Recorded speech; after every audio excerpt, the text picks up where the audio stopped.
Did you know Sandy's oak tree was dying? One day, Sandy and SpongeBob got into an argument over a Krabby Patty. They decided to settle it with a karate match, but after just one round, SpongeBob got knocked down. That's when SpongeBob noticed something was off. It was still summer, but the oak tree had lost almost all its leaves. Sandy picked up an acorn and gave it a sniff. Sure enough, she caught a weird smell. Hearing this, Patrick immediately started chopping down the tree. Sandy quickly stopped him. She believed science could bring the oak tree back to life. The next moment, Sandy headed to her lab. The acorn told her it was hungry, so she decided to create the most nutritious fertilizer ever. The first potion made the oak tree explode. Then she developed a super fertilizer, but this caused the oak tree to mutate. The third fertilizer was a giant pill. The sapling instantly grew like crazy.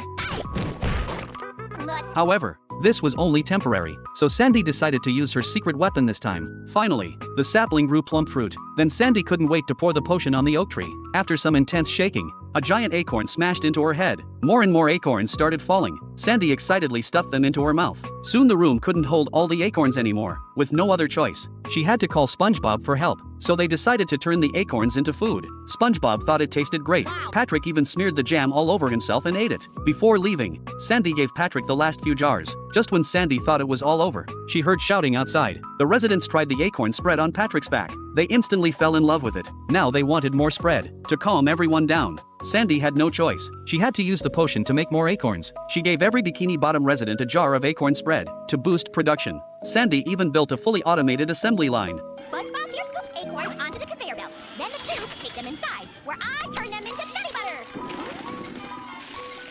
Sandy, according to the shaman's book, we shouldn't try to force nature to give us more than she's able. Don't worry about my tree, SpongeBob. Worry about the crowd of Nutty Butter fans outside. To satisfy the residents outside, Sandy had to give the oak tree a bigger dose. Countless acorns ripened instantly. Because of Sandy's excessive harvesting, the oak tree started withering. Uh-oh, Sandy's tree's not looking so good. I don't think you can take much more of this, Patrick. Well, it's like Sandy said. Something, science.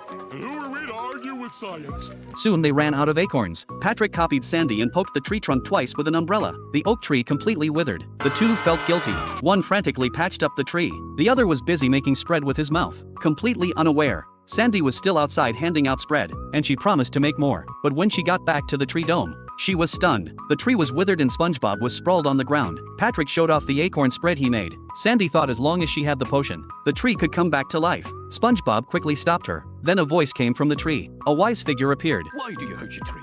A tree would never hurt you. Ouch! Thanks, Splinters!